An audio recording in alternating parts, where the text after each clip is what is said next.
Hello friends, welcome to அல்ட்ராடிபி channel. நாம் இப்போ பார்க்க போகிற டாபிக், வங்கிகள் பார்த்தீங்கன்னா புதிய விதிகளை கொண்டு வந்திருக்காங்க. அதாவது உங்களுடைய அக்கௌண்ட்டில் மினிமம் பேலன்ஸ் இல்லைன்னா அபராதம் கன்ஃபார்ம் அப்படின்னு சொல்லியிருக்காங்க. ஸோ அது எந்தெந்த பேங்க்குகள்லாம் சொல்லியிருக்காங்க அப்படின்றத பற்றி தான் நம்ம இந்த வீடியோவில் ஃபுல்லாக பார்க்க போகிறோம்.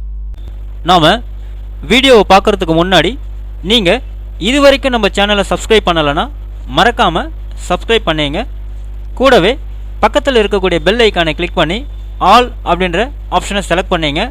அப்போ தான் நம்ம சேனலில் போஸ்ட் பண்ணுற எல்லா வீடியோஸினுடைய நோட்டிஃபிகேஷன் உங்களுக்கு உடனே கிடைக்கும். வீடியோவை ஸ்கிப் பண்ணாமல் முழுசாக பாருங்கள். வாங்க நம்ம வீடியோவை பார்க்கலாம். அதாவது இந்தியாவில் வங்கி வாடிக்கையாளர்களுக்கு பார்த்தீங்கன்னா புதிய விதிமுறைகளை அறிவிக்கப்பட்டுள்ளன அப்படின்னு சொல்லியிருக்காங்க.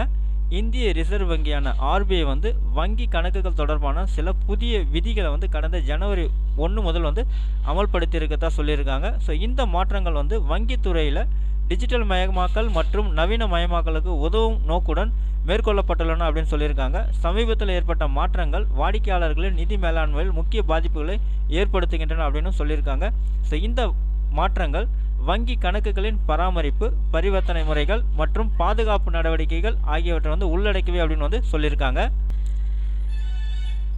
ஸோ புதிய விதிமுறைகள் பார்த்தீங்கன்னாக்கா இன்று முதல் அமல்படுத்தப்படுகின்றன சொல்லியிருக்காங்க. இதில் முக்கியமாக பார்த்தீங்கன்னாக்கா மினிமம் பேலன்ஸ் மற்றும் ஏடிஎம் பணம் எடுக்கும் கட்டணங்களில் மாற்றங்கள் செய்யப்பட்டுள்ளன அப்படின்னு சொல்லியிருக்காங்க. அதாவது புதிய விதிமுறைகளை தெரிந்து கொள்ளாமல் இருப்பது வாடிக்கையாளர்களுக்கு அதிக கட்டண செலவாக முடிவடையக்கூடும் அப்படின்றதுனால உடனே இவற்றை தெரிந்து கொள்வது அவசியம் அப்படின்னு சொல்லியிருக்காங்க. அதாவது ஃபஸ்ட்டு பார்த்தீங்கன்னாக்கா செயலற்ற வங்கி கணக்குகள், அதாவது டார்மெண்ட் அக்கௌண்ட்ஸ் அப்படின்னு சொல்கிறாங்க. அதாவது 2 ஆண்டுகளாக எந்த பரிவர்த்தனையும் செய்யப்படாத கணக்குகள் செயலற்ற கணக்குகளாக கருதப்படுகின்றன சொல்கிறாங்க. இத்தகைய கணக்குகள் 2025 ஜனவரி 1 முதல் மூடப்படும் அப்படின்னும் இந்திய ரிசர்வ் வங்கி சொல்லியிருந்தாங்க. ஸோ இன்ஆக்டிவ் வங்கி கணக்குகள் ஒரு குறிப்பிட்ட காலத்திற்கு எந்த நடவடிக்கையும் செய்யப்படாத கணக்குகள் இன்ஆக்டிவ் கணக்குகளாக வகைப்படுத்தப்படுகின்றன அப்படின்னு சொல்லியிருக்காங்க. இத்தகைய கணக்குகள் மூடப்படும் அப்படின்னு சொல்லியிருக்காங்க.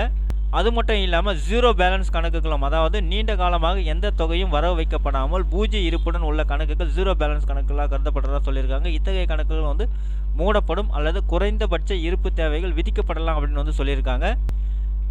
நெக்ஸ்ட்டு பார்த்தீங்கன்னாக்கா ஒரு சில வங்கிகளில் பார்த்தீங்கன்னாக்கா மினிமம் பேலன்ஸ் அதிகரித்து இருக்கிறாங்க. ஸோ அது எந்தெந்த வங்கிகள் அப்படின்னு பார்த்தலாம். ஃபஸ்ட்டு பார்த்தீங்கன்னா ஸ்டேட் பேங்க் ஆஃப் இந்தியாவை பார்ப்போம். ஸோ அதில் ஃபஸ்ட்டு ஏற்கனவே பார்த்தீங்கன்னாக்கா மினிமம் பேலன்ஸ் 3000 ரூபாய் அப்படின்னு இருந்தது. இப்போ பார்த்தீங்கன்னா புதிய மினிமம் பேலன்ஸ் 5000 அப்படின்னு சொல்லியிருக்காங்க. கனரா பேங்க் பார்த்தீங்கன்னாக்கா முந்தைய மினிமம் பேலன்ஸ் 1000 ரூபாய் இருந்தது. இப்போ புதிய மினிமம் பேலன்ஸ் 2500 அப்படின்னு சொல்லியிருக்காங்க.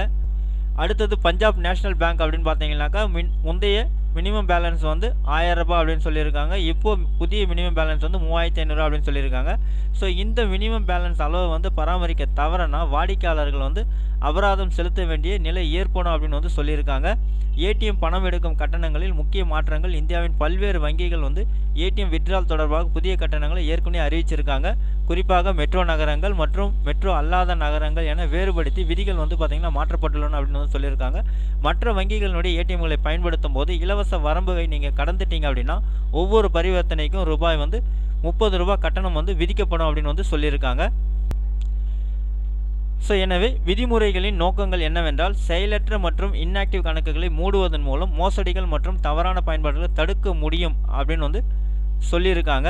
வங்கிகள் தங்களின் மேலாண்மை அது மட்டும் இல்லாமல் செயல்படாத கணக்குகளை நீக்கிறதன் மூலமா வங்கிகள் தங்களின் மேலாண்மை, அதாவது மேனேஜ்மெண்ட் மேம்படுத்தலாம் அப்படின்னு சொல்லியிருக்காங்க.